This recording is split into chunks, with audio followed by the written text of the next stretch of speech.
রাসূলুল্লাহ সাল্লাল্লাহু আলাইহি ওয়াসাল্লাম বলেন, বুখারী সহিহ বুখারীর হাদিস, মুসলিমের হাদিস, যে ব্যক্তি এক বিলস মানে হাফ ফিট, এই যে আঙ্গুলে যতটুকু হয় এক বিলস বলা হয় এটাকে, এই এক বিলস জমিন যদি কেউ কাউরি নিয়ে নেয় অন্যায়ভাবে, জুলমান অন্যায়ভাবে, কিয়ামতের দিন তাকে বলবে ওয়াফুর সাবআ তাবাকাত, এই 7টি তাবকা খুঁড়তে থাকো, খুঁড়তে খুঁড়তে খুঁড়তে এরপরে তার গলায় উঠাই দেওয়া হবে, বলবে হাসরের ময়দানে ঘুরে বেড়াও। 7 তাবাক জমি, 7টা তাবাক জমি আছে এখানে, বলবেন এত বড় জমি আমার গর্দানে উঠাবে, আমার তো মাত্র 3 গজ উঁচা, না কয় গজ, 2.5 গজ, না 2.5 গজ মানুষ, জি না 2.5 গজ থাকবেন না আপনি, আপনার বসার জায়গাটা হবে 450 কিলোমিটার। বাইনাল মক্কা আল মদিনা, মক্কা মদিনা হচ্ছে 470 কিলোমিটার, মক্কা মসজিদের নববী থেকে কাবা 70 বাদ দিয়ে দিলাম, 450 কিলোমিটার, 450 কিলোমিটার খালি বসার জায়গা হবে। এই গার্ডনটা 3 দিনের রাস্তা হবে, বুঝছেন? কাজে আপনার গার্ডনের ওপরে, কাদের ওপরে জমি বসারও খুবই সহজ। আল্লাহ মাফ করুক। জমি নিয়েছেন দিয়ে দেন, বাবা জমি লিখে দিয়েছে আপনাকে, আপনি বেঁচে আছেন, বাবা বেঁচে নাই, এই ভাই দ্রুত জমি ফেরত করো, তোমার ভাই বোনদের ফুফু খালা যাদের হক মেরেছ এখনই রিটার্ন করো। তোমার বাবাকে বাঁচাইতে যদি চাও আর তুমি যদি বাঁচতে চাও তাহলে এখনই রিটার্ন করতে হবে। তোমার ফকির হয়ে যাও, ভিক্ষা করে খাও, তাও ভালো, আখিরাত ধ্বংস করিও না। আখিরাত ধ্বংস মানে তোমার সব ধ্বংস। এই দুনিয়ার খেল তামাশা, দুনিয়ার রং তামাশা, টাকা পয়সা, সুখ শান্তি, তোমার সব ধ্বংস হয়ে যাবে। রাসূলুল্লাহ সাল্লাল্লাহু আলাইহি ওয়াসাল্লাম বলছেন, কিয়ামতের দিন সর্বশ্রেষ্ঠ সুখী মানুষ যিনি হবেন তাকে আল্লাহ জাহান্নামে খালি ঢোকাবে আর বের করবে। ঢোকার পর হালমার আলাইকা নাইমুন কত্তু, তুমি কি কোনো সুখ শান্তি পৃথিবীতে দেখেছিলা? বলবে মা আমার আলাইয়া নাইমুন কত্তু ইয়া রাব, হে আমার রব, আমি পৃথিবীতে কখনো সুখ বলে কোনো জিনিস দেখিনি। একটা চুমনিতে আপনার অবস্থায় পৃথিবীর সব থেকে দুঃখী মানুষ, সব থেকে কষ্ট করেছে যিনি, কত মানুষ ঘা হয়ে পচে পচে বের হচ্ছে, চিল্লাচ্ছে, দেখার মানুষ নাই, খাওয়া নাই, কিচ্ছু নাই, তারপরও লোকটি বেঁচে আছে। দেখলাম সৌদি আরবের এক মেডিকেলে, এইখানটা ফাঁকা, এই নাক ফাঁকা, পুরা শরীরে চামড়া ছাড়া কিচ্ছু নেই, একদম চামড়ার হাড্ডি। কেমনি যে বেঁচে আছে আল্লাহই ভালো জানে। এরকম 3টা রুগী আমি ওখানে দেখেছিলাম, এমন রুগী আমি পৃথিবীতে কখনো দেখিনি। কেমনি যে বেঁচে আছে আল্লাহই ভালো জানে। সুবহানাল্লাহ, কি কষ্টে আছে। এই লোকটাকে জান্নাতে ঢুকিয়ে বের করে বলবে হাল মাররা আলাইকা বুসুল কত, তুমি কি কষ্ট কোনোদিন দেখেছো দুনিয়াতে? বলবে মা রায়তু বুসান কত ইয়া রাব, আমি কখনো কষ্টই দেখিনি। সুবহানাল্লাহ। আপনি কোথায় আছেন? কার পিছে ঘুরছেন? পরের সম্পদ নিয়ে এত বাহাদুরি করছেন কেন? এই কয়দিনের দুনিয়ার জন্য। এই জন্য আল্লাহকে ভয় করি। ভাইয়ার আমার, আমর বিন আস রাদিয়াল্লাহু তাআলা আনহু হাদিস থেকে এখানে আসলাম। আপনার এখনো নেকি শেষ হয়নি নাকি? আপনার পাওনাদার এখনো লাইন ধরে আছে। ওই যে আপনি অন্যের মাল নিয়ে নিয়েছিলেন, আখাদা মাল হাদা, রাসূল বলছে এর মাল নিয়ে নিয়েছিল, একে দেয়নি। ও বলবে আমার মাল দিয়ে দাও, জমিন দাও, টাকা নিয়েছিল টাকা দাও। বলো ভাই আমার তো আর কিচ্ছু নাই, একদম সব শেষ করে ফেলেছি, আমার নেকি বলে কিচ্ছু নেই। বলবে নেকি নাই, ঠিক আছে আমার পাপ তো আছে, আমার পাপগুলো নিয়ে নাও। এবার ওর পাপ একটা একটা করে নিয়ে, মানুষের পাপ নিয়ে ফাতুরিহা ফিন্নার, তাকে জাহান্নামে নিক্ষেপ করা হবে। বলে নাউযুবিল্লাহ। ভাইয়ের আমার, আজকে থেকে পণ করেন, আজকে থেকে আল্লাহর কাছে ওয়াদা করেন, আল্লাহ দুনিয়াতে যতদিন বেঁচে থাকবো, খেয়ে থাকি আর না খেয়ে থাকি, কখনো কাউরির চারানা পয়সা মেরে খাবো না। বলেন আল্লাহর কাছে, আল্লাহ কোনোদিন কাউরি কখনো একটা পয়সা মেরে খাবো না। আর যা দুনিয়াতে খেয়েছেন যদি বেঁচে থাকে যে ক্ষমা চেয়ে নেন, ক্ষমা যদি না করে তাহলে পারে একবার নয় 1000 বার হলো তার কাছে যে ক্ষমা চাইতে হবে। যদি ক্ষমা না করে তাহলে আপনি যেটা তার থেকে নিয়ে তাকে কষ্ট দিয়েছেন সেটা ফেরত দেন। যদি মারা যায় তার ওয়ারিসিনদেরকে ফেরত দেন। ওয়ারিসিন যদি না পান তাহলে ওই পরিমাণ টাকা অর্থ আপনি দান করে দেন। আর আল্লাহর কাছে দোয়া করেন, আল্লাহ আমার এই দানকে কবুল করে নাও, আমি যেন কিয়ামতের দিন তাকে এখান থেকে দিয়ে পরিশোধ করতে পারি। আর ওই লোকটার জন্য ক্ষমা চান, আল্লাহর কাছে দোয়া করেন। কাউকে কষ্ট দিয়েছেন তার জন্য আল্লাহর কাছে ক্ষমা চান, তার জন্য আল্লাহর কাছে দোয়া করেন। আল্লাহ হয়তো আপনাকে ক্ষমা করে দেবেন। বান্দার হক আল্লাহ ক্ষমা করবেন না। আপনি মদ খেয়েছেন, আল্লাহ চাইলে ক্ষমা করে দেবেন, কিন্তু কাউরি হক নষ্ট করেছেন, আল্লাহ আপনাকে ক্ষমা করবেন না। আমর বিন আস রাদিয়াল্লাহু তাআলা আনহু বলছেন, যেদিন আমি বায়াত গ্রহণ করেছিলাম সেদিন যদি আমি মারা যেতাম আমি নিঃসন্দেহে জান্নাতে প্রবেশ করতাম, আমার কোনো হিসাব ছিল না। কারণ রাসূল সাল্লাল্লাহু আলাইহি ওয়াসাল্লাম বলছেন, ইন্নাল ইসলাম ইয়াহদুম মা কানা ক্বাবলা, ইসলাম পিছনে সব কিছু ক্ষমা করে দেয়, শেষ করে দেয়, ধ্বংস করে দেয়। সেদিন আমি নিষ্পাপ ছিলাম, কিন্তু এখন বহুদিন কাটিয়ে ফেলেছি। আমার নেতৃত্বের সময় আমি কি করেছি, কোথায় কি আমার ভুল ত্রুটি হয়ে গেল নাকি, আল্লাহর কাঠগড়ে দাঁড়িয়ে হিসাবের সম্মুখীন হতে হবে, এই জন্যই কাঁদছি আমি। আর আপনি সরকার ক্ষমতায় থেকে আপনি কত টাকা চুরি করছেন আপনার কোনো খবরই নেই। গরিবের টাকা খাচ্ছেন, কত বড় গরিব আপনি, অভাবী রে ভাই। ফকির মিসকিনকে মাননীয় প্রধানমন্ত্রী কি দিয়েছে না, কি ত্রাণ বলে না, কি এটাকে রেশন দিয়েছে, আর আপনি ওটা বাইরে বাইরে খাচ্ছেন। গরিব মিসকিনের চাউল বিক্রি করে খাচ্ছেন আপনি কেমন নেতা? আপনি এ দেশের টাকা চুরি করে নিয়ে যে বিদেশে বাড়ি গাড়ি করছেন ছেলে মেয়েদের সুখের জন্য, আর আমরা 16 কোটি মানুষ এখানে ধুকে ধুকে ধুলা বালুতে দড়িয়ে বেড়াচ্ছি, দেশের উন্নয়নের জন্য চিৎকার করে বেড়াচ্ছি। প্রধানমন্ত্রী জঙ্গি সন্ত্রাস নির্মূলে দমনে ওলামায়ে কেরামদেরকে ভূমিকা পালন করার জন্য বলেছেন। প্রধানমন্ত্রী বলার অনেক আগের থেকে আমরা এগুলো করে আসছি, জঙ্গিদের বিপক্ষে আমরা আন্দোলন করে যাচ্ছি। ভাইয়েরা আমার, জঙ্গি চিনবেন কেমন, কথাটা মনে হলে তখন বলিয়ে দিই। যে বলবে এই ফাসেক সরকার, এই কাফের সরকারের বিপক্ষে আমাদের লড়তে হবে, কেমন কাফের হলো, এই কারণে কাফের হয়ে গেছে, ফতোয়া, বুঝছেন, আমাদের যুদ্ধ করতে হবে, এরা মুসলমান না। যখন এই ফতোয়া দিবে তখনই বুঝবেন যে এটাই হচ্ছে জঙ্গি, জঙ্গিদের নিশানা বলে দিল, এটা আলামত, নিদর্শন। আর দেশের মধ্যে অশান্তি এবং ভিন্ন দেশিকে টেনে নিয়ে এসে যুদ্ধ লাগাবে একদিন। এরা কারা? যারা দেখবেন আলেম ওলামাদের বিপক্ষে কথা বলে, কলেজ স্কুল থেকে এসেছে, লেখাপড়া করে নেই, একটা অনুবাদ করা বই পেয়েছে, যেমন যে খুতবা মাদানিয়া আছে, এখানে খুতবা মাদানিয়া পড়লো, এখান থেকে পড়ার পরে এখানে কোরআন হাদিস আছে না নাই?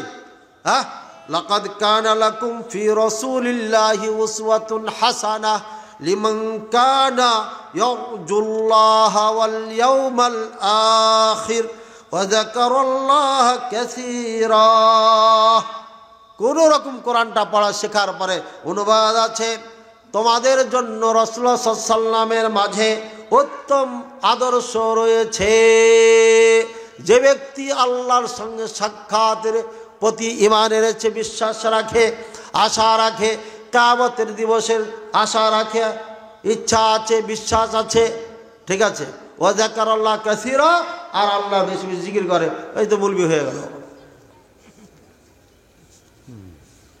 আরবি জবাজ্জত দিয়ে পড়তে পারছে আর অনুবাদটা পড়ে নিল, হয়ে গেল মুলবি। এই মুলবি, এই লোকটাই আপনাদের স্কলার হবে, এই লোকটাই মুলবিদের, বড় বড় ওলামায়ে কেরামদের বিপক্ষে কথা বলবে। এই বর্তমান সময়ে যুবকদের আইডল, কেউ লিপস্টিক করে করে আসে, সুন্দর করে আয়রন মাস্কারা লাগে, এইগুলোই দেশের বক্তা। এদের মাহফিলে হাজার হাজার মানুষ, খালি যুবক আর যুবক। সাবধান, সতর্ক থাকবেন। উসমান রাদিয়াল্লাহু তাআলা আনহুকে 6000 যুবকেরা হত্যা করেছিল, এরা মুসলমান ছিল না কাফের ছিল? বলেন, উসমান রাদিয়াল্লাহু তাআলা আনহুকে 6000 যুবকে 40 দিন গৃহবন্দী করে রেখে নির্মমভাবে হত্যা করেছিল। কে উসমান রাদিয়াল্লাহু তাআলা আনহু? কেটা? জান্নাতের সার্টিফিকেটধারী। কে উসমান রাদিয়াল্লাহু তাআলা আনহু? যিনি আমিরুল মুমিনিন, সমস্ত মুমিনদের নেতা, খলিফাতুল মুসলিমিন, তিনি হচ্ছেন সকল মুসলমানদের নেতা। তিনি হচ্ছেন খোলাফায়ে আহাদুম মিন খোলাফাইল আরবাআ, 4 খলিফার এক খলিফা, যেই খলিফাদের সুন্নাতকে মজবুত করে ধরার জন্য রাসূল সাল্লাল্লাহু আলাইহি ওয়াসাল্লাম বলেছেন সেই খলিফার আপনার 3য় নম্বর খলিফা তিনি কে? উসমান রাদিয়াল্লাহু তাআলা আনহু হচ্ছেন রাসূলুল্লাহ সাল্লাল্লাহু আলাইহি ওয়াসাল্লাম 2টি কন্যার দামাদা, জান্নাতের সার্টিফিকেটধারী। যে উসমান রাদিয়াল্লাহু তাআলা আনহু উহুদের ময়দানে পাহাড়ের উপরে যখন রাসূলুল্লাহ সাল্লাল্লাহু আলাইহি ওয়াসাল্লামের সঙ্গে উঠতেছিলেন, তখন রাসূলুল্লাহ সাল্লাল্লাহু আলাইহি ওয়াসাল্লামের ভয়ে, সাহাবায়ে কেরামের ভয়ে, রাসূলুল্লাহ সাল্লাল্লাহু আলাইহি ওয়াসাল্লামের ইজ্জত সম্মানে লক্ষ্য করে উহুদ পাহাড় কাঁপতেছিল। তখন রাসূলুল্লাহ সাল্লাল্লাহু আলাইহি ওয়াসাল্লাম, ওসবত ইয়া উহুদ, এই উহুদ চুপ করো, স্থির হয়ে যাও, ইন্না আলাইকা নবিয়্যুন ওয়া শাহীদান, তোমার উপরে একজন নবী রয়েছে আর 2জন শহীদ রয়েছে, সে একজন ওসমান রাদিয়াল্লাহু তাআলা আনহু। ওসমান রাদিয়াল্লাহু তাআলা আনহুকে 6000 যুবকে হত্যা করেছিল। কয় হাজার? এরা সবাই মুসলমান ছিল। বর্তমানে কলেজ পড়ুয়া মৌলবীর নাম রূপ ধারণ করে স্কলার, দাবিদার স্কলার, আপনার লকবপ্রাপ্ত এই মূর্খগুলো যারা বড় বড় আলেমদের বিপক্ষে কথা বলে, আমাদের এই রুমাল দেখে ঘোপটাওয়ালা বলে। আর ইদানিং একজন মূর্খ বলেছে, বহু সতর্ক করেছি, কিন্তু এই জাতি বুঝে না, এই জাতি নির্বোধ, কারণ এই জাতি উসমান রাদিয়াল্লাহু তাআলাকে হত্যা করেছিল। এই মূর্খ জাতি উসমান রাদিয়াল্লাহু তাআলাকে হত্যা করেছিল। ইতিহাস সাক্ষী এখনো হুসাইন রাদিয়াল্লাহু তাআলাকে এই জাতি, মূর্খ জাতি হত্যা করেছিল। আমার ইতিহাস এখনো জ্বলন্ত ঝকঝক করছে।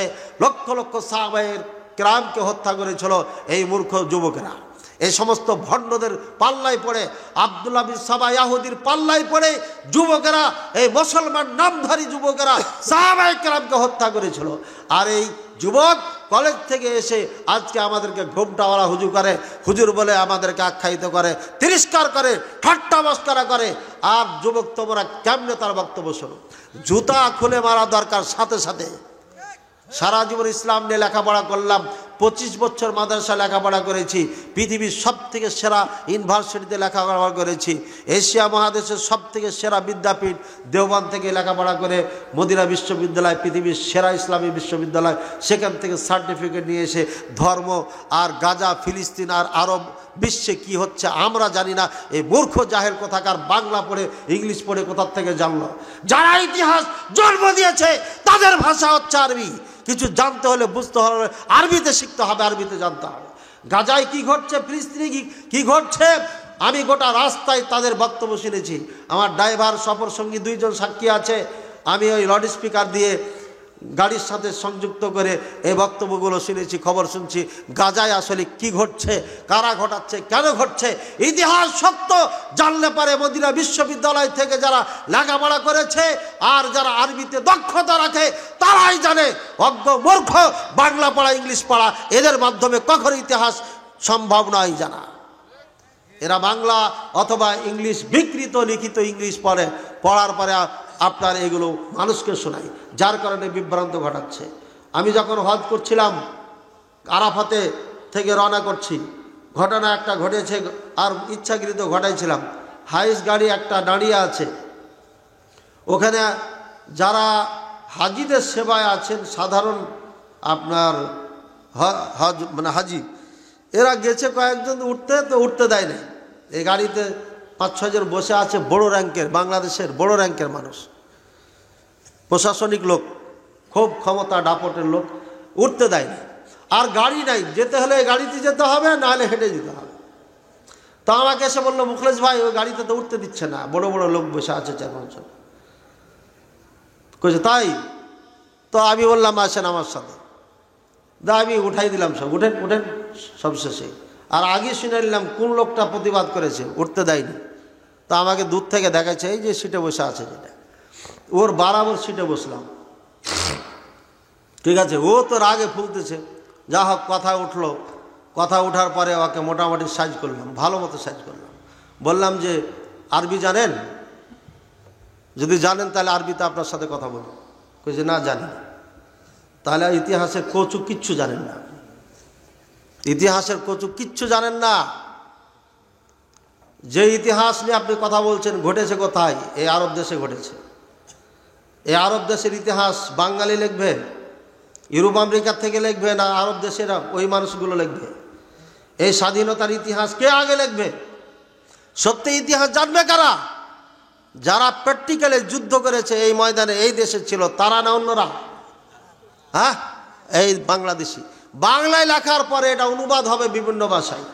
অনুবাদকেরা কখনো কখনো পরিবর্তন করে।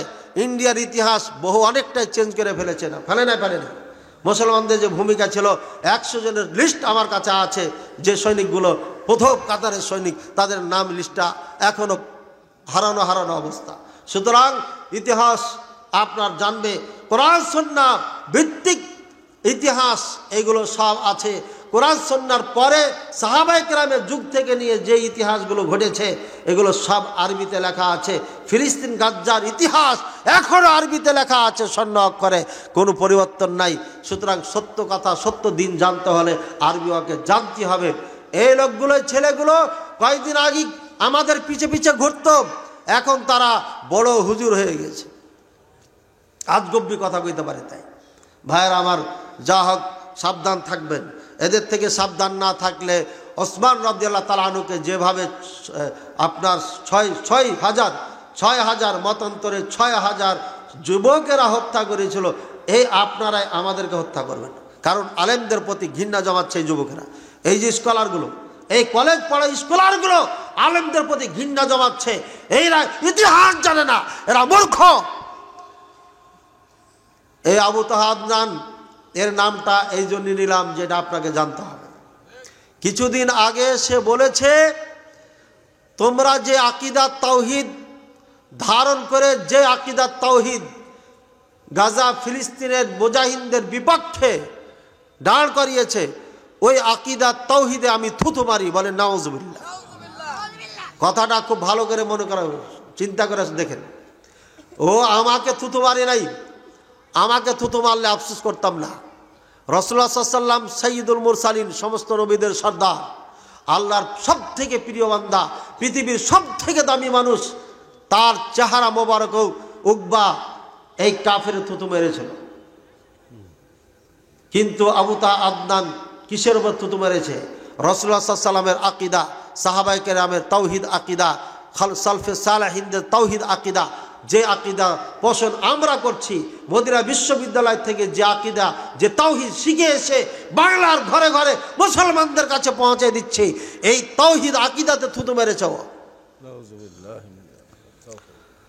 আমি আশ্চর্য হলাম, এই মজলিসে কোনো মুসলমানের বাচ্চা ছিল না নাকি?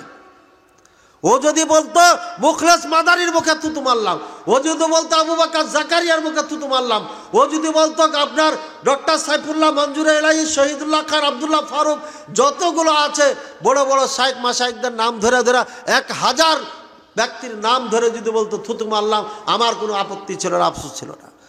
ভাবতাম যেটা মূর্খ, এটা এভাবে বলেছে। কিন্তু আমাদের আকীদা তাওহীদ, যে আকীদা তাওহীদ কোরআন বলে, হাদিস বলে, রাসূলুল্লাহ সাল্লাল্লাহু আলাইহি ওয়াসাল্লাম শিখিয়েছেন, যে আকীদা তাওহীদ সাহাবায়ে কেরাম নিজে ধারণ করতেন, শিখিয়েছেন সন্তানদেরকে, যে আকীদা ইমাম বুখারী, মুসলিম, আবু দাউদ, তিরমিজি, নাসাঈ, ইমাম মালিক, ইমাম আহমদ, ইমাম শাফি, ইমাম আবু হানিফা রাহিমাহুল্লাহ ধারণ করতেন, এই আকীদার উপর থুতু মেরেছে।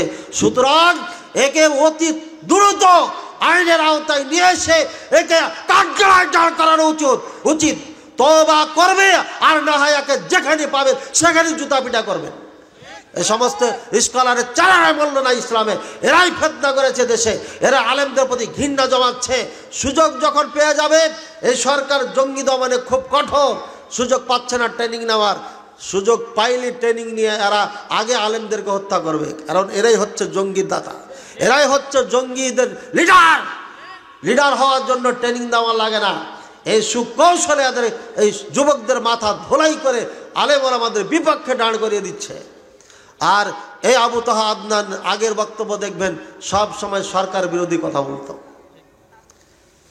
এখন দেখছে জেল টেল খাটার পরে দেখছে বেড়ান টেড়ান তো খাতে হবে, তাহলে এখন সরকারের বিপক্ষে না বলে মৌলবীদের বিপক্ষে লাগি, মৌলবীর থেকে যুবকদেরকে সরাইতে পারলে পারে একদিন সফল হয়ে যাবে। যেভাবে আব্দুল্লাহ বিন সাবা ইয়াহুদি এমন চালাক চতুরতার সাথে কাজ করেছে, মুসলমান সন্তানকে দিয়ে ওসমান রাদিয়াল্লাহু তাআলা আনহুর মতো একজন জালিল কদর সাহাবীকে হত্যা করেছে। সুতরাং এই বোকা টাইপের যুবক যারা, তাদেরকে দিয়ে মাহফিল করাচ্ছে, এরা হত্যা করবে আমাদেরকে। মনে রাখেন, কথাটা বলে গেলাম, কাজে লাগবে, বেঁচে থাকি আর না থাকি আল্লাহ ভালো জানেন। ভাইয়ের আমার, বলছিলেন আমর বিন আস রাদিয়াল্লাহু তাআলা আনহু এভাবে আপনার মরণকে স্মরণ করছিলেন। ভাইয়ার আমার, জান্নাতে যাওয়ার জন্য আল্লাহ ফয়সালা দিয়ে দিবেন, বলবেন যে যাও জান্নাতে চলে যাও। আপনাকে আমাকে ভালো মানুষ আমল নামে নেকি বেশি পেয়েছে, যাও জান্নাতে চলে যাও। পিছন থেকে ওই দাঁড়াও দাঁড়াও, নাউজুবিল্লাহ, আল্লাহ যেন এমন ডাক আমাদেরকে না দেয় কেউ। বলেন আল্লাহ। বল কোথায় যাচ্ছ? এই না তারও কোথায় যাচ্ছ? বলছে জান্নাত, আল্লাহ আমার জান্নাতের ফয়সালা করে দিয়েছে। বলছে না না না, কাজ আছে। বলবে আল্লাহ এই লোকটা আমার থেকে সম্পদ নিয়ে দেয় নাই। বলবে দিয়ে দাও। বলছে দেওয়ার তো কিচ্ছু নাই। বলছে গুনাহ নাও, এই গুনাহ নিয়ে জাহান্নামে চলে। বান্দার হক এমন কঠিন, জাহান্নামে যাবে জাহান্নামী, জাহান্নামে যাওয়ার সময় ওকে আটকাবে আর একজন, এই কই যাও? বলছে জাহান্নামে যাচ্ছি। জাহান্নামে যাইবে তো কাজ আছে, ব্যাক করো। আল্লাহকে বলবো আল্লাহ এ তো আমার টাকা নিয়েছে, টাকা নিয়ে দেয় নাই, যদি রিক্সায় উঠে এসে গরমে আমাকে ভাড়া দেয় না, 20 টাকা যায়, 5 টাকা বেশি দিলে সমস্যা কি আপনার? ও দাবি করেছে দিয়ে দেন, বেশি নিলে নেকি তো পাবেন আপনি। ওর সাথে মারামারি করেন কা? কত টাকা কোথায় গেলেন? এখনই যদি আপা ফোন দেয় কেমন আছেন, ও সারা রাত আপনি ফোন কথা বলবেন, তখন টাকা যায় না আপনার। রিক্সাওয়ালাকে 5 টাকা দিয়ে 1 টাকা দিয়ে মারামারি করে। ভাইয়ের আমার, বলবে দাঁড়ান, জাহান্নামে জেলে হবে না, আমার পাওনা দিয়েছেন। তো যে পাওনা কেমন? আমি এমনি তো জাহান্নামী। জাহান্নামী এমনি তো জাহান্নামী, আমার পাপটা নিয়ে যাও, জাহান্নামের মেয়াদটা বেড়ে যাবে তোমার। এবার পাপ নিয়ে ফের জাহান্নামে যাবে। বিসমিল্লাহ।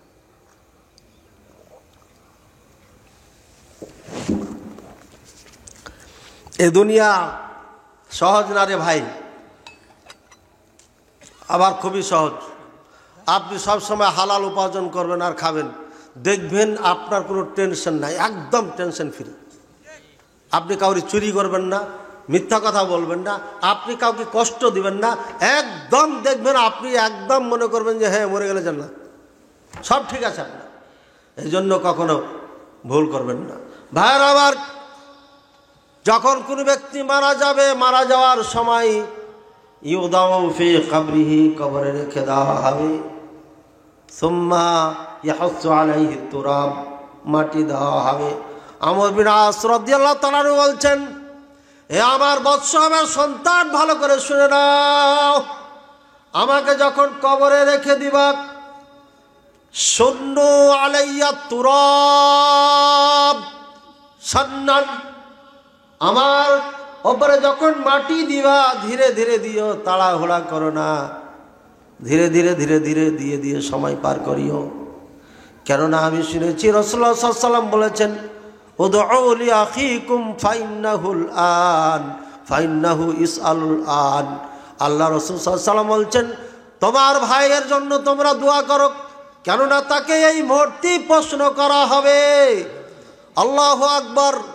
রাসূলুল্লাহ সাল্লাল্লাহু আলাইহি ওয়াসাল্লাম বলছেন কি দোয়া করবে?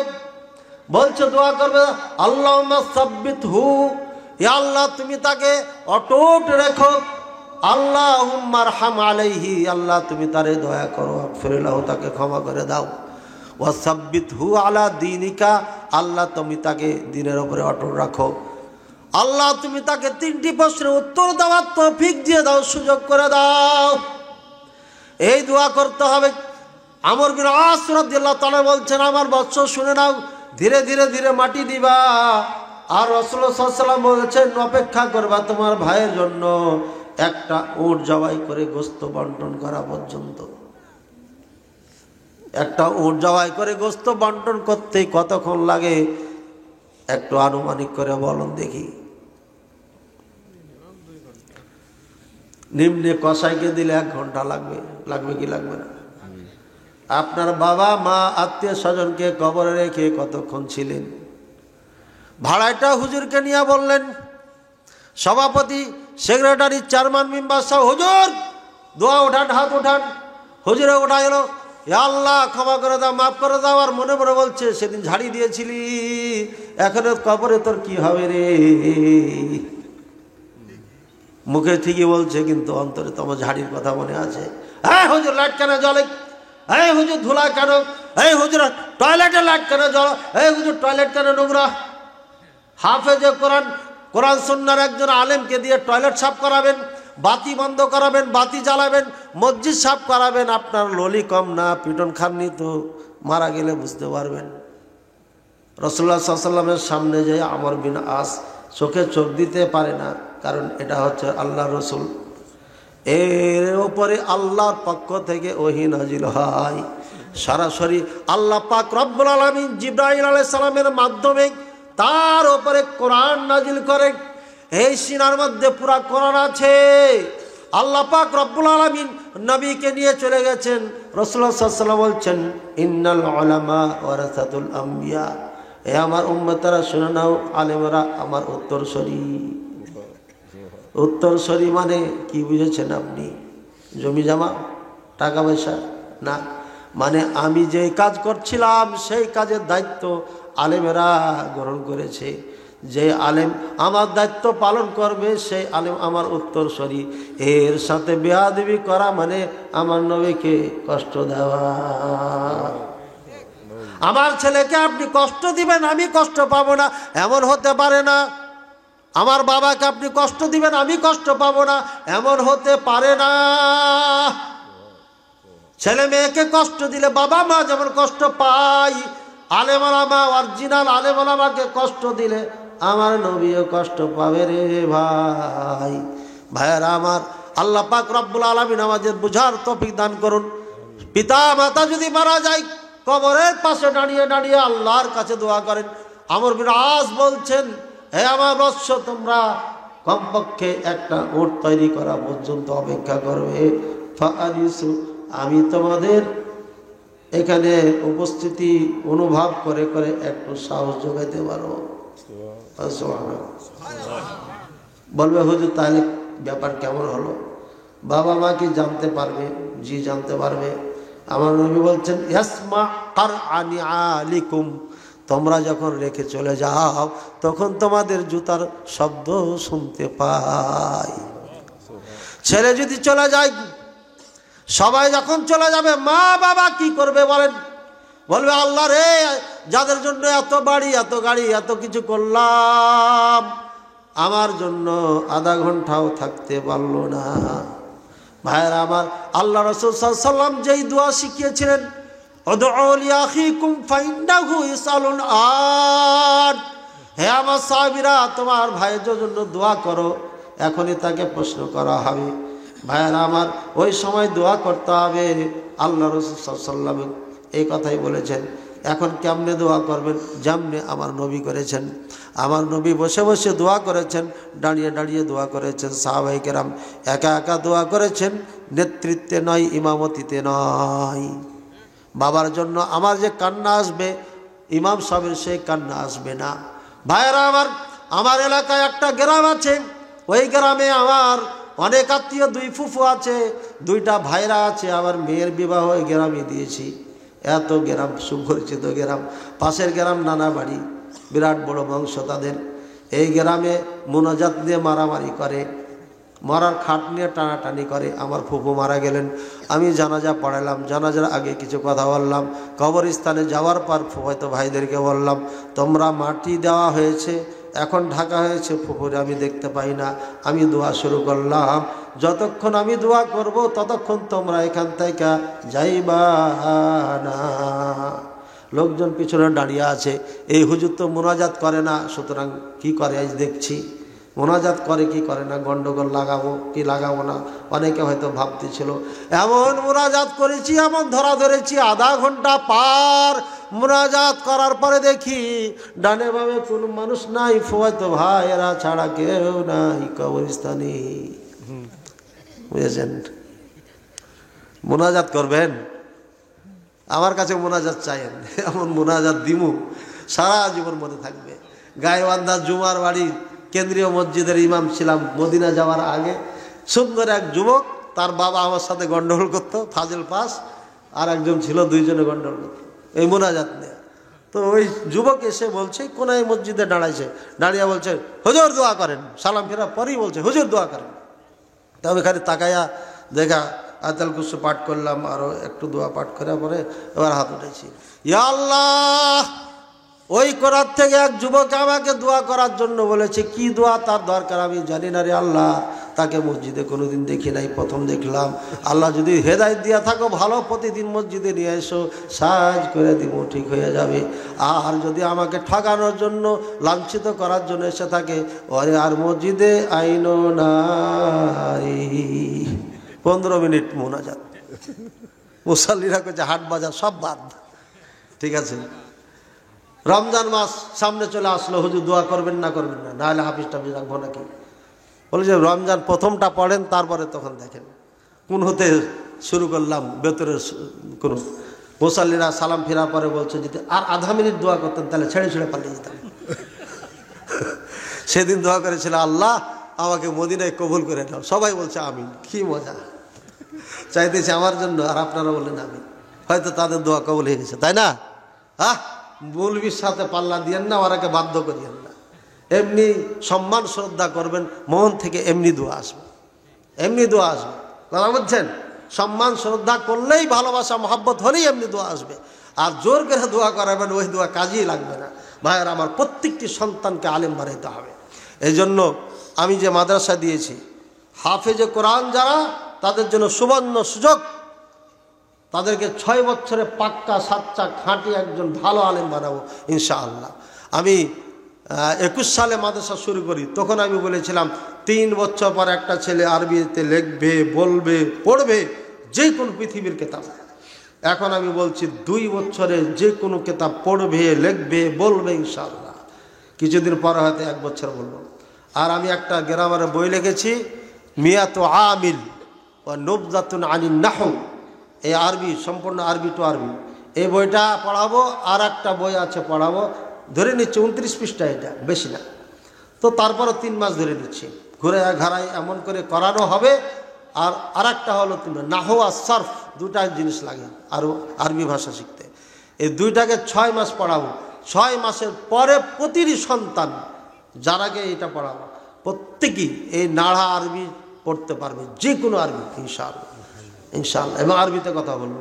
এবার ওয়াজটা সব বাদ দিয়ে এবার ছাত্র পড়াবো আগামীর থেকে, বুঝছেন? আমার বেতন হচ্ছে 60,000 টাকা। 60,000 টাকা শিক্ষক ওয়াজ করে বেড়াইলে পারে আলেম তৈরি করবে কেনা? বলেন। ফাঁকে ফাঁকে করবো, টাঙ্গাইলে করা যাবে, ক্লাস নিয়ে টিয়ে বিকালে রওনা করা যায়, আবার যায় ক্লাস নেওয়া যাবে। বাকি বেশি দূরে চট্টগ্রামের দিকে যাওয়া যাবে না। ভাইয়ের আমার, বলছিলাম এই কিয়ামতের ময়দানে আর কবরের দিন কি হবে, এভাবে দেরি করবেন পিতা মাতার জন্য। আর যখনই মারা যাবে, রূহটাকে নিয়ে যাবে, মালাকুল মওত এসে মাথার পাশে বসবে, ইনদা রাসি ইয়াজলিসু ইনদা রাসি, মাথার নিকটে বসে। যারা মুমিন পাক্কা সাচ্চা, এগুলো আজ আমার হয়েছে, আর আগে নেটে যাবে, এই মৌসুমি হয়েছে, আপনারা শুনে নিন। ওই সুন্দর সুন্দর সাদা সাদা রুমাল, আর সবার কাছে জান্নাতের আতর থাকবে। আপনার এটাকে নেওয়ার জন্য সবাই চাবে, দেন দেন, আরে এত সুগন্ধি, এই রুহ আমি নিয়ে যাব। ও বলবে আমি নিয়ে যাব, সবাই মিলে নিয়ে যাবে। হাজির আসর যেমন 4 জনে উঠিয়ে রেখেছিল, সবাই নিয়ে যায়। যখন আসমানে চলে যাবে, বলবে ইফতাহিল বাব, দরজা খোলো। খুঁজে মান হাজা, বলে হাজা ফলান নাম উদিন আলাহু, এর জন্য অনুমতির পারওয়ানা আমাদের কাছে এসে গেছে। দরজা খুলে দিতে দিতে দিতে 7 আসমান পর্যন্ত যাবে। আর যেখান দিয়ে যাবে খালি খুশবু আর খুশবু ছড়াবে, যেখান দিয়ে যাবে। ওপরে যাওয়ার পর বলবে, এটা নেক বান্দা, একে ইল্লিনে রেখে দাও। কিতাব মারকুম, ওটা একটা কিতাব, লিস্ট, আপনার জান্নাতীদের লিস্টে নাম উঠে যাবে। বলেন সুবহানাল্লাহ।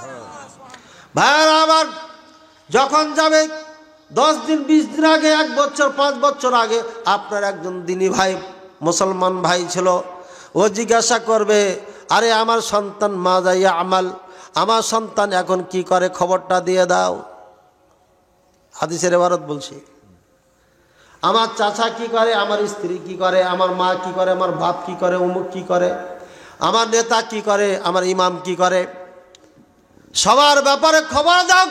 অন্য ফেরেশতা বলবে, এত প্রশ্ন করিও না, তারে রেস্টের সুযোগ করে দাও। এরপরে বলবে নাম, ঘুমাও।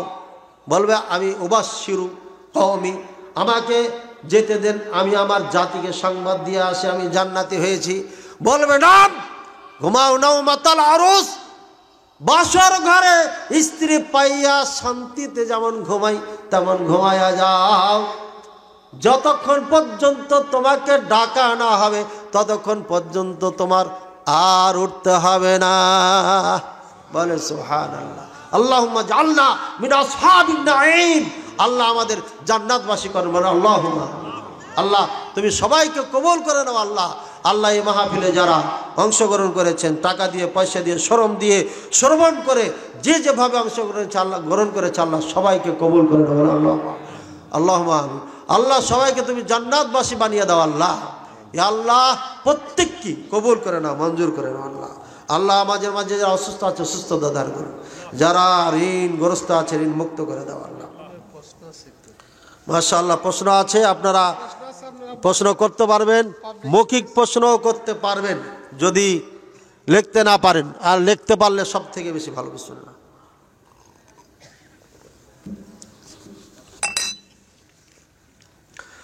নামাজের রাকাত সংখ্যা ভুলে গেলে করণীয় কি? ভুলেছেন কোন রাকাত? মনে করেন যে আপনি 2 রাকাত পড়লেন, 4 রাকাত সালাত বিশিষ্ট বা 3 রাকাত, 2 রাকাত পড়লেন না 1 রাকাত পড়লেন, 2 পড়লেন না 1 রাকাত পড়লেন, ঠিক আছে? যদি কম আর বেশির মধ্যে আপনার সন্দেহ হয় তাহলে কমটা ধরে নেবেন, আর 1 রাকাত পড়বেন, পড়ার পরে একদম লাস্টে সাউ সিজদা দিবেন, দিয়ে সালাম ফিরিয়ে দিবেন, ঠিক আছে? কখনো সাউ সিজদা দেওয়ার পরে সালাম ফিরতে হয়, কখনো সালাম ফিরার পরে আপনার সাউ সিজদা দিতে হয়। ভেজাল আছে তো সাধারণ মানুষের জন্য ভেজাল মুক্ত করে দিচ্ছি। ভেজাল মুক্ত কি? আপনি সালাম ফিরার আগেও সিজদা দিলে চলবে, সালাম ফিরার পরও সাউ সিজদা দিলে চলবে। বুঝেছেন? এখন বেশি হয়ে গেল 1 রাকাত, 4 রাকাতের জায়গায় 5 রাকাত হয়ে গেছে, তখন কি করবেন? হ্যাঁ, তখনও সাউ সিজদা দিয়ে দেবেন। 5 রাকাত উঠে গেছেন, কেউ লোকমা দিয়েছে, সাথে সাথে বসে যান, অথবা পূর্ণ হয়ে গেছে, এরপরে মনে হল আরে এটা তো 5ম রাকাত, তাহলে আপনি তখনই বসে যাবেন, তাশাহুদ দুরুদ সব কিছু পড়ার পরে হ্যাঁ সালাম ফিরিয়ে দিবেন, এরপরে সাউ সিজদা দিবেন, অথবা সাউ সিজদা দিয়ে সালাম দিবেন। 2 দিকে দুটাই চলবে, কোনো সমস্যা নাই। বুঝতে পেরেছি? যদি আরও কিছু থাকে তাহলে স্মরণ করাইবেন। আমানতের টাকা কারো উপকারে ধার দেওয়া যাবে কি? জি না, একদম ডন টাচ করাই যাবে না। যেভাবে দিয়েছে ওইভাবেই রেখে দিতে হবে, নড়চড় করা যাবে না, খুচরাও করা যাবে না, গোটাও করা যাবে না অনুমতি ছাড়া। ভালো করে মনে রাখ, যেভাবে দিয়েছে ওইভাবেই রাখতে হবে। হ্যাঁ, অনুমতি নিতে পারেন আপনি। ভাই আপনি তো দিলেন 5 টাকা, 10 টাকা, 20 টাকা, 1000 টাকা, আমি এটাকে গোটা বানিয়ে নেব, অথবা আমার টাকার মধ্যে রেখে দেব। যেভাবে দিলেন এভাবে দিতে হবে, রাখা সম্ভব না, আমার এত আলমারি নেই। আচ্ছা ঠিক আছে, সমস্যা নেই, সংখ্যা 5000 দিয়েছি, 5000 পাইলেই হবে, তাহলে আপনি সমস্যা নেই, ঠিক আছে? হ্যাঁ ভাই, আমি কি টাকাটা কোনো কাজে ব্যয় করতে পারবো? আপনি 5 দিন আগে জানাবেন, আমি দিয়ে দেবো। হ্যাঁ, ব্যয় করতে পারবেন, তাহলে আপনি ব্যয় করতে পারেন, ধার দিতে পারেন, সমস্যা নেই। কিন্তু অনুমতি যদি না দেয়, যদি বলে যেমনে দিলাম তেমনে রাখবেন, তেমনি দিবেন, তাহলে ওইভাবেই দিতে হবে আপনাকে, ওইভাবেই রাখতে হবে। বুঝেছেন? এর নাম হচ্ছে আমানত। আপনার স্ত্রী আপনার কাছে আমানত, খবরদার তেড়া বেড়া করবেন না। গালিগুলাজ দিয়েছেন তো একদম পিটন খাবেন কিয়ামতের দিন। বললাম না, স্ত্রী কি সব নেকি দিতে দিতে অবস্থা খারাপ হয়ে যাবে স্বামীদের। হ্যাঁ, মেয়ে মানুষ এমনি দুর্বল, বাপ মা সব কিছু ছেড়ে আপনার কাছে এসে বেচারা কিচ্ছু নাই। বিয়ে হয়ে যাওয়ার পরে একটা মেয়ে বাবার বাড়িতে থাকে, শান্তি পায় না, পাই? আর যদি বাপ মা না থাকে তাহলে তো ওর জন্য জাহান্নাম। ওটা দাজ্জাল মার্কা যদি ভাবি হয় তাহলে তো ওটা একদম আরও অবস্থা খারাপ। এই জন্য একটা নারী আপনার কাছে আমানত, বাবা মা সব কিছু ছেড়ে ছুড়ে এসেছে আপনার কাছে, ওকে আদর যত্ন করে রাখবেন, ও আপনার সাথে গাদ্দারি করবে না। কথা বুঝছেন? ভালোবাসাই দিবেন না তো গাদ্দারি করবে না, কি করবে? এরপরেই তো গাদ্দার হয়, তাহলে পর আর কি করবেন? যাও বাবা, তোমাকে নিয়ে হবে না। অগ্রিম জাকাত দেওয়া যাবে কি? জি, কিছু দেওয়া যাবে, সবগুলো না দিয়ে কিছু দিবেন, প্রয়োজন যদি হয়ে যায়। আবু তাহা মোহাম্মদ আদনান ও মোহাম্মদ আছে মাঝখানে ওর নামে, বলেছে আহলে হাদিসদের 2টি মাযহাব আছে, মাযহাবে জাকারিয়া, মাযহাবে আব্দুর রাজ্জাক। এ ব্যাপারে আপনার মতামত জানতে চাই। জঘন্যতম মতামত নাকি আপনার? আর এটা মন্তব্য জঘন্যতম একটা মন্তব্য। আপনারা যারা আহলে হাদিস আছেন, আব্দুর রাজ্জাক বিন ইউসুফ সাহেব, ওনার মাযহাব মানেন? ওনার কোনো মাযহাব আছে? আবু বকর জাকারিয়া ওনার কোনো মাযহাব আছে? তাহলে এটা কিসের জন্য বলেছে? ক্ষোভে বলেছে। আবু বকর জাকারিয়া সাহেব তার ব্যাপারে কথা বলেছে, এর জন্য ক্ষোভে বলেছে। ও আব্দুর রাজ্জাক বিন ইউসুফ সাহেব উনিও বলেছে, আরে বেটা ও মানুষ নাকি, ওকে মানুষই মনে করি, এই জন্য ক্ষোভ আছে তাই বলেছে। আমার ব্যাপারে একটু মুখ খুলে কম, এই জন্য যে আমি কন্যা ছিঁড়ে ফেললাম, ঠিক আছে, ওর বাড়ি চলে যাব মোনাজার আওয়াজ করতে। এই জন্য দেখবেন মৌলবি টুপুর টাপুর যাই করুক, আমার নাম নিলে ওকে 100 বার ভাবতে হবে, বুঝেছেন? ওমর যেমন যে রাস্তা দিয়ে গেলে পারে শয়তান রাস্তা চেঞ্জ করে ফেলতো, এই মৌলবীরা আমার নাম শুনলে পারে ওই এলাকা চেঞ্জ করে। আলহামদুলিল্লাহ, লা আকুলু ফখরান আকুলু শুকরান, আমি শুক্রিয়া তার বলছি, ফখর করে বলিনি। বহুত জায়গাতে যে মৌলবীর আমাকে চ্যালেঞ্জ দিয়েছে ভারতে, চাঁদপুরি সাহেব আমার সাথে মোনাজারা করুন, চাঁদপুরি যিনি হায়ার লেভেলের আলেম, মোনাজারা করলে মাহফিল করতে দিবে না, হলে দিবে না। আমি গেলাম মাগরিবের পরে যা দেখছি পুরা গ্রাম আলোবিহীন হয়ে গেছে, মসজিদে আলো নাই, একদম তালা মেরে, মুয়াজ্জিন নাই, খাদেম নাই, কিচ্ছু নাই, সব পালাইছে। এটা বাংলাদেশের না, ভারতের কথা বললাম, কথা বলছেন? এই জন্য নেটে টেটে আমার ব্যাপারে কেউ মন্তব্য করে না, দেখবেন যে করবে বোকা খেপা। ইসলাম বোঝার জন্য পীরের মাজারে বা দরবারে যাওয়া যাবে কি? হারাম। মরার কাছে যাবেন কেন ভাই আপনি? জিন্দা পীর থাকতে মরার কাছে যাবেন কেন? জিন্দা পীর কে? আপনার মসজিদের ইমাম, যে কোরআন সুন্নাহর কথা বলে। জিন্দা পীর পিতামাতা, আপনার গ্রামের মাই মুরব্বী, এদের সেবা করেন, এদেরকে খুশি করেন, ছোট বড় সবার সাথে ভালো আচরণ করেন, এটা হচ্ছে সব থেকে বড় পীর আপনার। কোন মৌলবীর কাছে ধর্ণা দিয়ে, হাদিয়া দিয়া, টাকা দিয়া, গরু দিয়া উরুসে যে জান্নাত কিনবে, এমন পৃথিবীতে কোনো দলিল নেই। নিজে আমল করতে হবে, নিজে ভালো হতে হবে, আপনার দ্বারা কেউ কষ্ট না পায়, আপনি কাউরি দ্বারা পাবেন না। আপনি তো পাবেনই ভালোভাবে থাকলে চললে, কিন্তু আপনার দ্বারা যেন কেউ কষ্ট না পায়, তাহলে আপনি হলেন বড় পীর। আর আমাদের বাংলাদেশে যতগুলো আছে এগুলো সব ভণ্ড, একটাও ভালো নেই, কয়ে দিলাম, নাম ধরে বলার দরকার নাই, বললাম একটাও ভালো নাই, সব ভণ্ড। যে রাজি, যদি কেউ পারেন চ্যালেঞ্জ করেন আমার কাছে যে না, এই পীর ভালো আছে। পীর মানি ভণ্ড, পীর মানি ধোকাবাজ, পীর মানি ইমান লুণ্ঠনকারী। আল্লাহ বুঝা তো বিধান।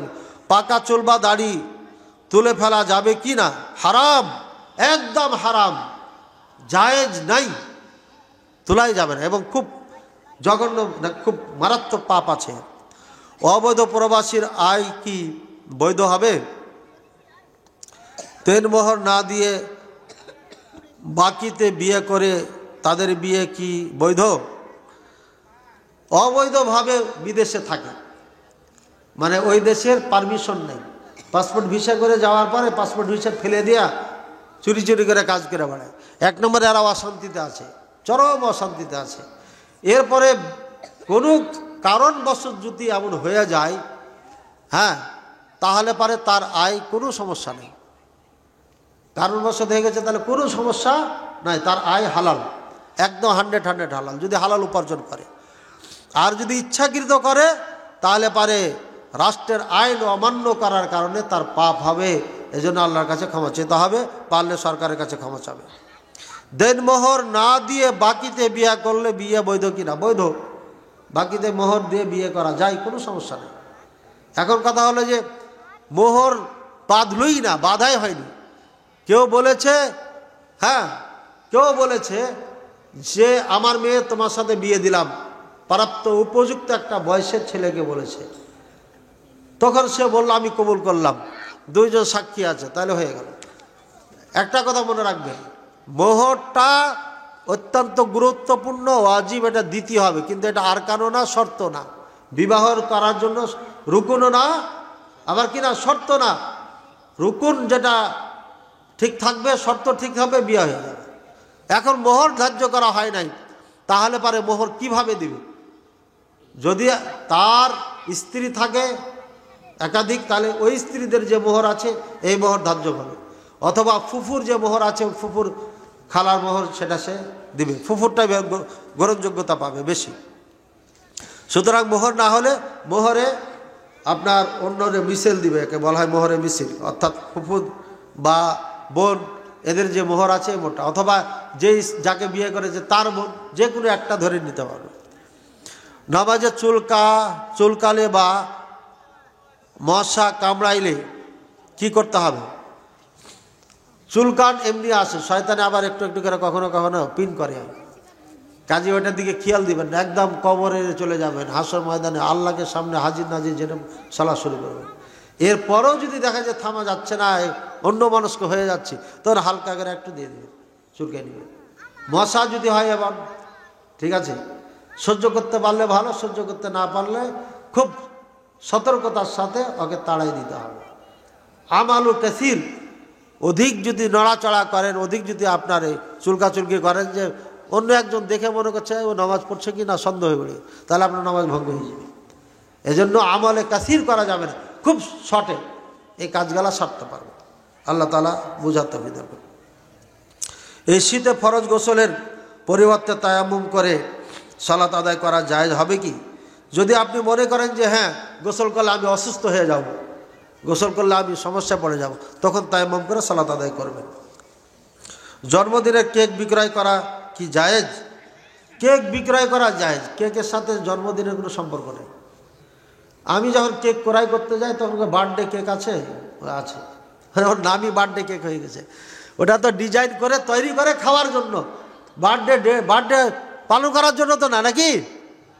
কাজে আর বিক্রি করার জন্য সমস্যা নেই, যিনি পালন করতেছে তার জন্য সমস্যা।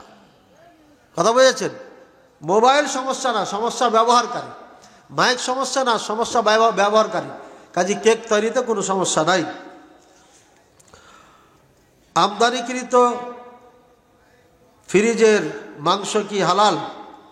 বিদেশ থেকে গোশত আসে, এটা দুই ধরনের। যদি মুসলিম দেশ থেকে আসে তাহলে আপনি বুঝে নিতে হবে মুসলিম এটা পাঠাইছে। যদি জানা না থাকে, জানা থাকলে তো কথাই নেই, তাহলে ওটা আপনি বিসমিল্লাহ করে খেয়ে নেবেন। আর যদি ভিন দেশ কাফেরের দেশ থেকে আসে, সেখানে যদি লেখা থাকে 100 হালাল, তাহলে আপনি বিসমিল্লাহ করে খেয়ে নেবেন, হালাল। কিন্তু যদি ওখানে 100 হালাল না লেখা থাকে, হালাল হারাম ব্যাপারে কোনো দিক নির্দেশনা না থাকে, তাহলে ওটা হারাম, ওটা খাওয়া যাবে না। বুঝেছেন কথা? আল্লাহর নাম ছাড়া যদি জবাই করা হয় তাহলে ওই পশু হারাম, ওই পশু খাওয়া যাবে না। বিসমিল্লাহ ছাড়া ইচ্ছাকৃত কেউ যদি জবাই না করে তাহলে পরে এটা হালাল হবে না, হারাম হয়ে যাবে। যেমন হিন্দুরা জবাই করে, আল্লাহর নাম নেয় না, এই জবাই হারাম না, হারাম, হালাল না। হ্যাঁ, ভুলে বিসমিল্লাহ বলে নাই, ভুলে বিসমিল্লাহ ভুলে গেছে, এখন খাবে কি খাবে না, মতনক্য থাকলেও আপনি খেতে পারবেন, মতনক্য থাকলেও খেতে পারবেন। কাটতে কাটতে কল্লা কেটে দুদিকে দুইটা চলে গেছে, অনেকে বলে যে এই মুরগি আর খাবো না, কল্লা দুই দিকে চলে গেছে না, কল্লা পার হয়ে গেছে। দে বলে এটা ইন্ডিয়ার কারণে প্রভাবিত হয়েছে আমরা। হিন্দুরা এক কোপে মেরে দেয়, কল্লা পার করে দেয়, ওটার সাথে মিল খেয়ে যাওয়ার কারণে এখন বলছে কল্লা ওইদিকে ছুটে গেছে, খাওয়া যাবে না। না, আপনি তো বিসমিল্লাহ বলেছেন, বিসমিল্লাহ আল্লাহু আকবার বলে জবাই করেছেন, কল্লা পার হয়ে গেছে তো হয়েছে, সমস্যা কি? পার হলে সমস্যা নাই, 100 হালাল খেতে পারবেন, কোনো সমস্যা নেই। মা বাবার খিদমতের উদ্দেশ্যে বিয়ে করা যাবে কি না? 100 যাবে, কেন যাবে না ভাই? শুধু খিদমতের জন্য হবে না, আপনার তো দরকার আছে খিদমতের। মেয়ের বিয়ের বাজার কি মহারানা থেকে কাটা যাবে? এমন জিনিস দিয়েছেন যেটা নিত্য প্রয়োজনীয় না, কাপড় চোপড় যেটা নিত্য প্রয়োজন সবসময় লাগে, দৈনন্দিন লাগে, এসব ছাড়া অলংকার, স্বর্ণ, দামি শাড়ি দিয়েছেন, মাঝে মাঝে শখ করে পড়বে, এটা দেওয়া দরকার ছিল না, তারপরে দিয়েছেন, তাহলে পারে ওইগুলোকে আপনি মোহরের আওতায় আনতে পারবেন, সমস্যা নেই। মোহর আর কাবিন কি একই? না, মোহর আর কাবিন কি? কাবিন তো এটা পরে আবিষ্কার হয়েছে। মোহর হচ্ছে স্ত্রীর হক, ওই যে হকের কথা বললাম, মোহর না দিলে স্ত্রীকে কিয়ামতের দিন দিতে হবে। মোহর হচ্ছে কিসের, কার হক? স্ত্রীর হক। 1 টাকা মোহর করেছেন, 1 টাকা ওকে দিতেই হবে, নগদ দেওয়াই ভালো। বাসর রাতে স্ত্রীর কাছে যাওয়ার সময় অবশ্যই কিছু দিয়ে দিবেন। আপনার 1 লাখ টাকা মোহর আছে, 1 লাখ টাকা নাই, তাহলে 10,000 টাকা দেন, কিছু দিয়ে স্ত্রীর কাছে যাবেন। বুঝেছেন কথা? কিছু না কিছু দিয়ে স্ত্রীর কাছে যাবেন, বাকিটা পরে ধীরে ধীরে দিয়ে দিবেন। এটা হলো মোহর। আর কাবিন হচ্ছে কাজী সাহেবের খাতায়, রেজিস্টারের খাতায় নাম ওঠা, রেজিস্টার করা। এটা পরে ইন্ডিয়ার থেকে আবিষ্কার হয়েছে, এটা আগে ছিল না। মারা গেছে, মারা যাওয়ার পরে 6 জন স্ত্রী এসে বলছে ওটা আমার স্বামী ছিল। ওই যে কি পড়ে মারা গেল না উত্তরাতে, 6 জন এসে বলছে আমার এটা স্বামী ছিল। তাহলে স্বামী যদি দাবি করে কাবিন নামা দেখাইতে হবে। এই জন্য বোম্বাইতে কাজ হয়েছিল, স্ত্রী বলে অস্বীকার করে, তখন কোর্ট বলেছিল ডকুমেন্টস দাও, কাবিন নামা দাও, কোনো লিখিত আছে কিনা বিবাহ সাক্ষী প্রমাণ নাই, এই জন্য। আর এটা ইসলামে আছে, মহিম কোনো কাজ যখন করবে তখন এটা সাক্ষী লেখা পড়া করে নাও, 2 সাক্ষী রাখো। এটা তো ভালো কাজ। ঋণ ধার নেওয়ার ব্যাপারে সূরা বাকারার একদম শেষ আয়াতে, শেষের আগে পৃষ্ঠাতে এটা আছে। কাজী আপনারা ওটা লেখালেখিটা অন্য জিনিস, আর মোহর অন্য জিনিস। আদম ব্যবসা কি জায়েজ? বাংলাদেশে যেভাবে আদম ব্যবসা হয় এটা হারাম, জায়েজ নাই। হাজারো মানুষকে নিয়ে যে ধোকা দিয়ে তাদের জুলুম নির্যাতন করতেছে, এই জন্য এই ব্যবসা জায়েজ নাই। সততার সাথে সৌদি আরবের মানুষ একটা ভিসা বের করতে 2000 টাকা লাগে ওই দেশে। তো 2000 টাকা যদি হয় তাহলে 20,000 টাকা ওই সবাই, নাকি ভুল বললাম?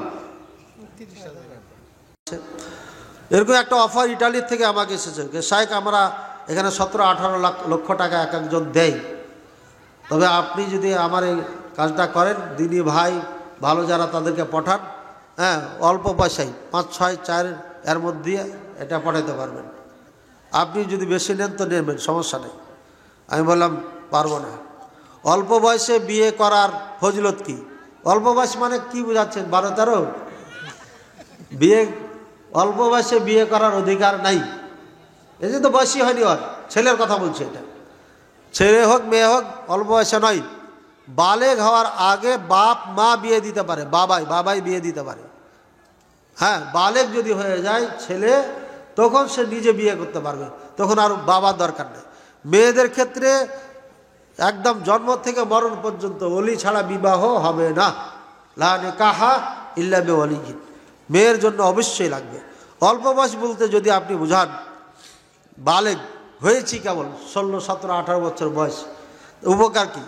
উপকার তো বোঝা যাচ্ছে, বিয়ে করলে তাড়াতাড়ি বাচ্চা হবে, বাচ্চা হলে পরে তাড়াতাড়ি মানুষ করা যাবে। 20 বছরে বিয়ে করেছেন আপনি, বাচ্চা হয়ে গেল, প্রথম বাসর রাতে আপনার বাচ্চা আসলো, তাহলে কয়দিন পরে বাচ্চাটা আসবে দুনিয়াতে? বলেন, ধরেন 1 বছর, 10 মাস 10 দিন না কতদিন থাকে না, ধরেন 1 বছর। তাহলে 21 সালে আপনি বাবা হয়ে গেলেন।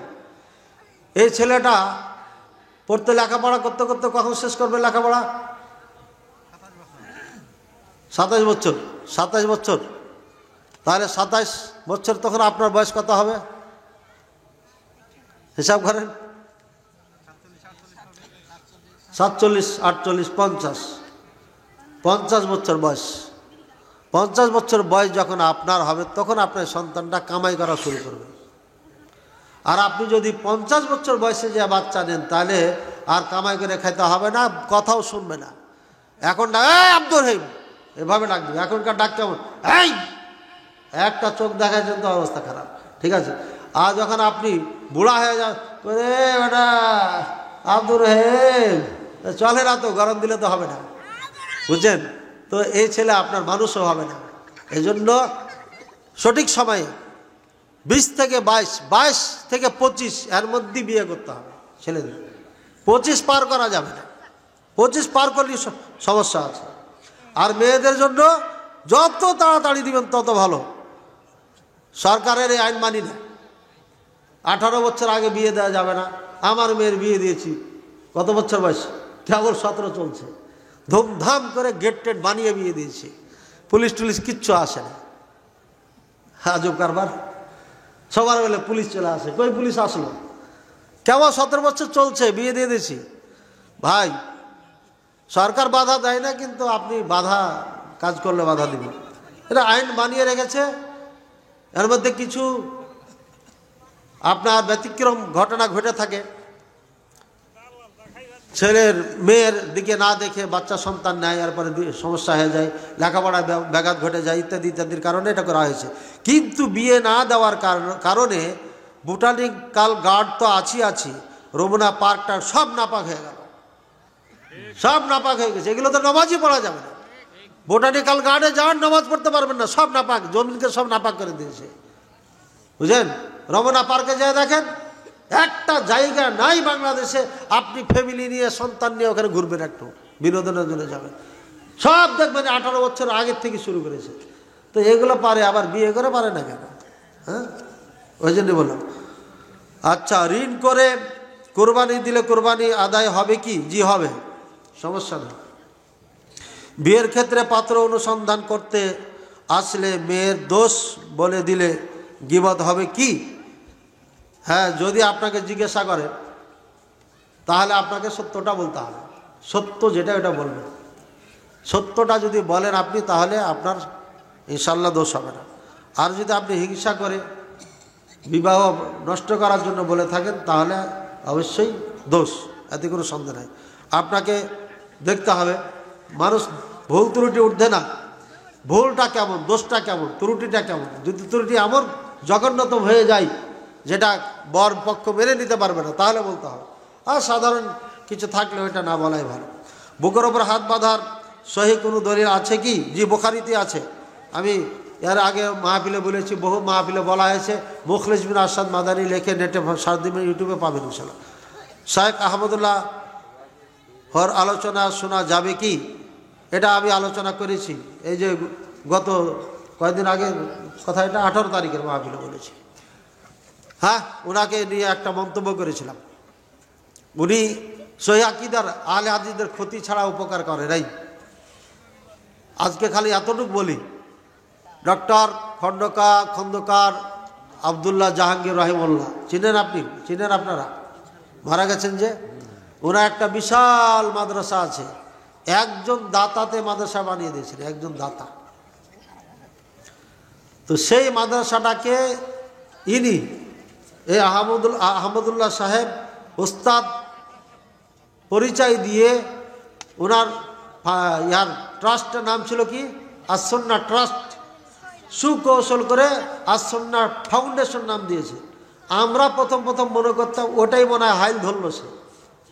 আমরা ওটাই মনে করেছিলাম যে জাহাঙ্গীর ডক্টর আবদুল্লাহ খন্দকার, ডক্টর কি খন্দকার আবদুল্লাহ জাহাঙ্গীর রহিমউল্লাহ হাইল মনে হয় ধরল ইনি, এটাই ভেবেছিলাম। কিন্তু সুকৌশলে সন্না কথাটা নিয়ে ট্রাস্টের জায়গায় ফাউন্ডেশন লাগিয়ে দিয়ে এটা নিজে সুকৌশলে মানুষকে নিজের দিকে আকৃষ্ট করেছে ফজিলত বলে বলে ওই মাদ্রাসাটাকে পুরোপুরি হানাফিদের হাতে উঠিয়ে দিয়েছে। একটা সহিহ আকীদার মানুষকে রাখা হয় নাই সেখানে। ইনার কারণে এই মাদ্রাসাটা সহিহ আকীদার থেকে বেদাতীদের হাতে চলে গেছে। আল্লাহ হেদায়েত করুন। এই খবরগুলো জানেন না যারা আহলে হাদিস ওলামায়ে কেরামকে নিয়ে আক্ষেপ, নাকি ক্ষোভ প্রকাশ করে, ঘৃণা প্রকাশ করে, বুঝবেন এরই মধ্যে সমস্যা আছে। বেদাতি ছাড়া আহলে হাদিস ওলামায়ে কেরামদেরকে কখনো ঘৃণা করবে না, এটা মনে রাখেন। বেদাতি ছাড়া, এটা আমাদের কথা না, আগেকার ওলামায়ে কেরামদের কথা। নামাজে তাশাহুদের বৈঠকে আঙ্গুল নাড়ানোর গুরুত্ব কতটুকু জানতে চাই। এটা মুস্তাহাব, সুন্নাহ। আস্তে আস্তে ভাবে ঘুরাবে, এভাবে না। এটা শয়তানকে মারা হয়। লাই আসাদ্দু আলা শাইতানি মিনাল হাদিদ, লোহার ম্যাট দিয়ে আঘাত করার থেকে এটা কঠিনভাবে আঘাত করে। কাজী মারবেন তখন কি ধৈর্য, আস্তে করে জোরে সরে মারবেন না, দেরি করে মারবেন। হ্যাঁ, জোরে সরে মারবেন না, তা শয়তানকে এবার ধীরে ধীরে মারবেন, ধীরে ধীরে এইভাবে, জোরে জোরে। এটা সুন্নাত, মুস্তাহাব করবেন। অন্য দৃষ্টি কাড়া সত্ত্বেও কি আঙ্গুল নড়াতে হবে? এ ভাই, এই হিল্লাল্লাহ জিকির করে তো অন্য দৃষ্টি আকর্ষণ হয় না, কাড়ে না? সবাই যখন ঝুঁকে তখন তো সবাই একই হয়ে গেল। সবাই যখন আঙ্গুল নড়াবে তখন কি আর দৃষ্টি কাউরে আকর্ষণ করা হবে? হ্যাঁ, শয়তানকে মারা হয় এটা দিয়া। এখন হানাফি ভাইরা শয়তানকে ভালোবাসে বলে একবার খালি হুমকি দেয়, খবরদার আসিস না, একবার হুমকি দিয়ে রেখে দেয়। আর আমরা শয়তানকে দুশ্মন মনে করি, কোরআনে বলেছে দুশ্মন, তাই আমরা দুশ্মনকে পিটাচ্ছি। আল্লাহ রসুল পিটাইছেন, আমরা পিটাচ্ছি, কথা বলছেন। সুতরাং সবাই যদি পিটাই তখন তার কাউরি দৃষ্টির সমস্যা হবে না। যারা সুন্নাত পালন করে না তাদের জন্য কেউ সুন্নাত পালন করলে দৃষ্টি মনে হয় নাকি দৃষ্টি আকর্ষণ মনে হয়, ডিস্টার্ব মনে হয়। আল্লাহ হেদায়েত দান করুন তাদের। জামাতে শরীক হয়ে সালাত আদায় করা অবস্থায় উজু ছুটে গেলে পুনরায় উজু করে জামাতে শরিক হলে পূর্বের রাকাতগুলো আবার আদায় করতে হবে কি না? যে না, আদায় করতে হবে না। আপনি এক রাকাত পাওয়ার পরে, কমপ্লিট হওয়ার পরে উজু ছুটে গেছে, উজু করে এসে আবার অংশগ্রহণ করলেন, যদি পেয়ে যান দ্বিতীয় রাকাত ভালো, আর না হলে পারে এক রাকাত ছুটে গেছে, এক রাকাত পড়েছেন, তাহলে ওটাকে গণনা করে নিতে পারবেন। বিনা কারণে ব্যক্তিগত আক্রোশে ইমামের পিছু লাগে যারা, তারা কেমন? তাদের পরিণতি কি হতে পারে? কারো পিছু লাগার পরিণতি কি বলে দিয়েছেন আগে? লাগবেন তো মেরেছেন, আজকে তার ক্ষতি করবেন, কিয়ামতের দিন আপনার ক্ষতি হয়ে যাবে। এটা আলোচনাতে হয়ে গেছে। আনুমানিক 100 থেকে 150 বছর হবে পুরাতন কবর আছে, সেটা জানা সত্ত্বেও সেই কবরের হাড় গুড় না সরিয়ে সেই জায়গায় বসত বাড়ি নির্মাণ করা যাবে কিনা? জায়েজ নাই, হারাম, একদম জায়েজ নাই। ওটার বাড়ি, আরেকজনের বাড়ি আপনি দখল করতে পারবেন? জায়েজ নাই। আমার বাড়ি আপনি দখল করলে হালাল হবে? জায়েজ হবে? হবে না। আপনার বাড়ি যেমন আমি নিতে পারবো না, কবরবাসীর ওটা বাড়ি, ওই বাড়ি হস্তক্ষেপ করার অধিকার কারোর নেই। হ্যাঁ, যদি সমাজের সমস্যা হয়ে যায় যে এখানে এই কবর থাকলে সমস্যা, তাহলে সম্মানের সাথে হাড্ডি হুড্ডি যা আছে সব একটা কাপড়ে নিয়ে, এই কাপড় আপনার হুবাহুব ওইভাবে যে দখল করতে হবে কোথাও অন্য জায়গায়। আর ভালো ভালো কাপড় মাইয়াতকে দিতে বলেছেন, ওই যে দেখা হবে, অন্য অন্য ভাইদের সাথে দেখা হবে, তাই ভালো কাপড় দিতে বলেছে, এটা বলে দিলাম মাঝখানে। পানি থাকা অবস্থায় পবিত্রতা অর্জনের জন্য ঢিলা টিস্যু ন্যাকড়া ব্যবহারের বিধান কি? ভাই, আল্লাহ রাসূল সাল্লাল্লাহু আলাইহি ওয়াসাল্লামের যুগে, সাহাবায়ে কেরামদের যুগে পানি স্বল্পতার কারণে এগুলো ব্যবহার করা হতো, ঠিক আছে। বর্তমানে এখন কি আছে? ঢিলা কুলুপের জায়গায় সাবান, হ্যান্ড ওয়াশ, অনেকে সাবান রাখেন, সবাই খালি ওটাকে এইভাবে লাড়ে, সবাই লাড়ে না, এটা হ্যান্ড ওয়াশ রাখেন, অন টাইম বের করে নেবে, এরপরে ব্যবহার করবে। তো এই সবাই সাবান রাখছেন, তারপরও আগের থেকে এত ভালো হয়েছে। কিন্তু আমরা পবিত্রতার আওয়াজ করি যে পবিত্র পরিষ্কার পরিচ্ছন্ন থাকতে হবে। যে সমস্ত ভাইয়েরা টিস্যু ব্যবহার করে, ওই টয়লেটগুলোতে ঢোকা যায়, ছোট ছোট টয়লেট, আর ঠিক নাকের সামনে এখানে পায়খানা সহ রাখা আছে টিস্যু, নাউজুবিল্লাহ। আরে বোকা হলে কি এত বোকা হয় নাকি? পায়খানা মুচ্ছা যা সামনে যা রাখছে, এতে গাধা ছাড়া আর কিছু হতে পারে? এইসব লোক বড় হুজুরে বলছে তাই একদম মাথা বিক্রি করে ফেলছে। আর হ্যাঁ, পানির থেকে পবিত্র পৃথিবীতে কোনো জিনিস নাই, বস্তু নাই। আতহারুল আসিয়া, পৃথিবীতে যত পবিত্রতা অর্জনের যত বস্তু আছে, তার মধ্যে সব থেকে বেটার বস্তু হচ্ছে পানি। আপনি 1000টা ঢাল দিয়ে ঘষা মারেন, তৃপ্তি পাবেন না, কিন্তু পানি দিয়ে যখন আপনি পরিষ্কার করবেন, একদম তৃপ্তি। বুঝেছেন না? বুঝেন নাই? হ্যাঁ, এই হুজুরেরা ইসলাম না বুঝে উল্টাপাল্টা করে বেড়াচ্ছে, আল্লাহ তাদের হেদায়েত দান করে। এটা জঘন্যতম একটা ঘৃণিত কাজ। অনেকে আবার ঢিলা দিয়ে ধরে এমন লাফালাফি করছে, ওরে বাপরে বাপ, মনে হচ্ছে টাইটা ছিঁড়ি ফেলে দিবে, বুঝছেন? ওর পাইপের সমস্যা, এই জন্য এই কাজ করতেছে, এই জন্য এই কাজ করছে। যাদের পাইপের সমস্যা আছে, ও যত টানাটানি করুক, ও ঢিল ফেলে দেওয়ার সাথে সাথে দেখবে যে ওর সমস্যা আবার শুরু হয়েছে। ও 40 কদম না 1000 কদম হাঁটার পরে দেখবে ওই সমস্যা, কারণ ওরা পাইপের সমস্যা। ইঞ্জিন নষ্ট, ভাই থামেন। প্রজেক্টরের মাধ্যমে বক্তাকে নারীদের দেখানো হয়, এতে নারীদের পাপ হবে কি? নারী যদি আলতা লিপস্টিক লাগানো বক্তাদের দেখে আর কুধারণা করে, কুকল্পনা করে, তাহলে পরে তার হবে, তাছাড়া হবে না, ঠিক আছে। বক্তাকে সরাসরি নারীরা দেখতে পারে। রাসূলুল্লাহ সাল্লাল্লাহু আলাইহি ওয়াসাল্লামের যুগে সাহাবিয়াত মহিলা যারা পিছনে সালাত পড়তেন না, মাঝখানে কোনো পর্দা ছিল না। এখান থেকে বোঝা যাচ্ছে আপনার প্রজেক্টের মাধ্যমে নারীরা বক্তাকে দেখতে পারবে।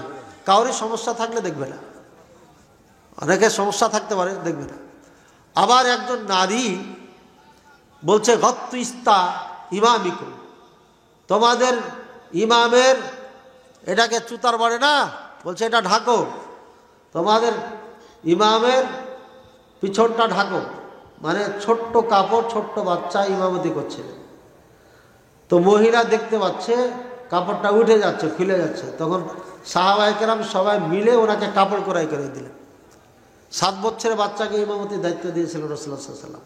জানেন ওই বাচ্চার ঘটনা, মহিলা বলছে গাত্তু ইস্তা ইমামিকুম, তোমাদের ইসলামের পিছন ঢাকো, পিছন ঢাকো। এই হলো কথা। তো সুতরাং বোঝা যাচ্ছে নারীরা ইমামকে দেখতে পেত ডাইরেক্ট। আর রাসূলুল্লাহ সাল্লাল্লাহু আলাইহি ওয়াসাল্লাম মসজিদে নববীতে খুতবা দিয়েছেন, বক্তব্য দিয়েছেন, কোনো পর্দা ছিল না। ঈদের ময়দানে বড় হওয়ার কারণে নারীরা এক প্রান্তে বসে থাকে। তাই রাসূলুল্লাহ সাল্লাল্লাহু আলাইহি ওয়াসাল্লাম পুরুষদেরকে বক্তব্য দেওয়ার পরে উনি ওখানে যে আবার নারীদেরকে বক্তব্য দিলেন। নারীরা 100 পর্দায় থাকবে, 100 পর্দায় থাকবে। তারা ওই পর্দার মাঝ থেকে পুরুষ মানুষ যেন না দেখে এমন অবস্থান থেকে আপনার বক্তাকে দেখতে পারবে। রাসূলুল্লাহ সাল্লাল্লাহু আলাইহি ওয়াসাল্লামের পুরো লাইফ, সাহাবায়ে কেরামের লাইফ এটা প্রমাণ করছে। আশা করি বুঝতে পেরেছেন। আল্লাহ তাআলা বুঝার তৌফিক দান করুন, সহজ করুন। তায়াম্মুম করার সঠিক নিয়ম হচ্ছে, এই যে দেখেন আমার দিকে, হ্যাঁ এভাবে হাত মারবেন, বিসমিল্লাহ, মেরেছেন 3 আঙ্গুল নেন, এইভাবে পুরো উজু যেখানে করি আমরা এটাকে মশা করেন। যে পর্যন্ত উজুতে আমরা চেহারা ধুই না এ পর্যন্ত পুরাটা ধুইবেন, মশা করবেন। থাকলে 4টা আছে না বাকি, এখন এখান থেকে হয়ে গেল, হয়ে গেছে। এটা একবার, হানাফি মাযহাবে 2 বার বলে, হাদিসে 1 বার আছে। ঠিক আছে, সব জায়গাতে একটা করে ওরা ভেজাল লাগাইছে নিজের পক্ষ থেকে। আগে কি হাত ধুতে হবে না আগে মুখ? আগে মুখ। এবার মারার পরে বিসমিল্লাহ বলে আপনি মারলেন, এরপরে এবার ফুঁক দিবেন, মানে এখানে যেটা উড়া আছে আলছা ওটা উড়িয়ে যাবে। এরপরে তখন প্রথমে চেহারা ভালো করে মশা করার পরে এভাবে হাত, আগে ডান হাত পরে বাম হাত, এখান থেকে না এখান থেকে, বুঝছেন? আচ্ছা, আর কিছু হইল? আল্লাহ তাআলার নিকটে দোয়া করি, আল্লাহ আমরা মৃত্যু, কবরের, হাসরের ময়দানে কথা বললাম, এই সব জায়গাতে আমাদের থেকে যারা বিদায় নিয়ে গেছে, আমাদের পিতা মাতা, নানা নানি, দাদা দাদি, শ্বশুর শাশুড়ি, আত্মীয় স্বজন, ভাই বেরাদার, সবাইকে আল্লাহ তুমি দয়া করো, ক্ষমা করো, তাদেরকে জান্নাতবাসী করো, আমিন। আল্লাহ এই মাহফিলকে কবুল করে নাও। এই মাহফিলের কর্তৃপক্ষ